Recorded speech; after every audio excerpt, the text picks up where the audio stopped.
Hello বন্ধুরা, টিঙ্কু রান্নাবান্না চ্যানেলে তোমাদের সবাইকে স্বাগত। আজকে ইলিশ মাছের পাতলা ঝোল করব বেগুন আর আলু দিয়ে। এই যে মাছটাকে বেশ সুন্দর করে দেখছো ভেজে তুলে নিচ্ছি।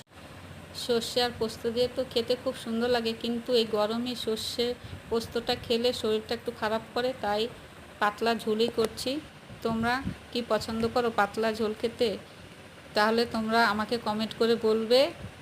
দেখো, কাঁচা লঙ্কা আর দিয়েই শুধু রান্না করবো। এই যে মাছটা ভাজা হয়ে গেছে, এবার আলুটাকে দিয়ে দিচ্ছি আর জিরে বাটা দিয়ে একটু কষিয়ে নিয়ে জল দিয়ে দিচ্ছি। এবার জলটা ফুটতে শুরু করে দিয়েছে।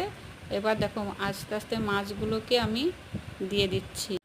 বেগুনটাকে প্রথমে ভেজে তুলে নিয়েছিলাম, সেটা বলতে আমি ভুলে গেছি। তোমরা পুরো ভিডিওটা দেখলে বুঝতে পারবে আমি কি কি করেছি, তাহলে তোমরা রান্না করতে সুবিধা হবে।